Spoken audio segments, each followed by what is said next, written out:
Et voilà. Et donc, je vais aller encore plus loin, c'est-à-dire qu'après, là où les Malgaches vont, toujours la Wali derrière.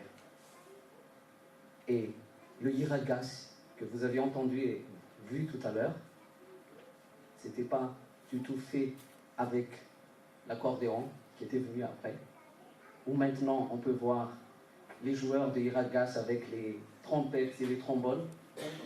Ça, c'est maintenant parce qu'on veut plus de son.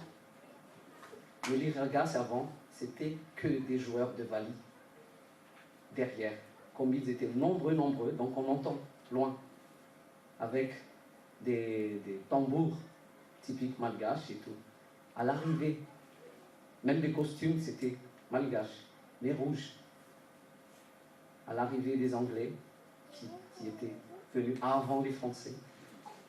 Donc il y avait des échanges.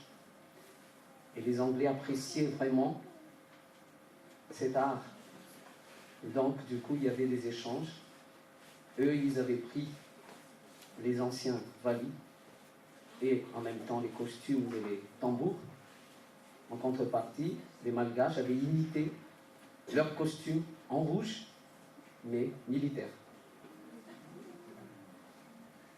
Voilà. Et après, leur trombone était transformé avec le chant malgache, en fait adapté à la chanson malgache. Donc du coup, c'est la forme de Yiragas que vous voyez maintenant en Tananarive. Le Yiragas n'existe que dans les hauts plateaux de Madagascar. Et la Wali de cette forme-là, c'est du haut plateau, là où on trouve, et à l'est aussi. Et donc, là où vous allez, nord, ouest, est, sud, la Wali existe, seulement la forme qui change. Je vais laisser la Wali parler pour vous.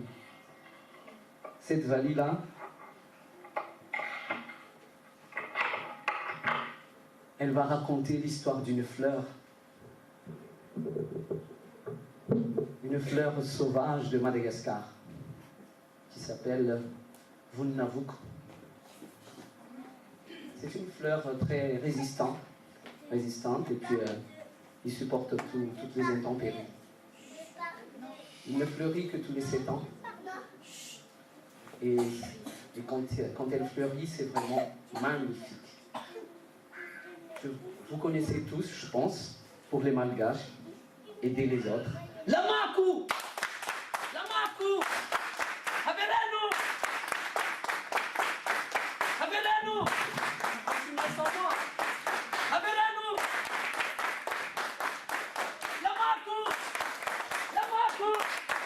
Lamaku! Haverenu! Haverenu! Lamaku! Lamaku! Lamaku!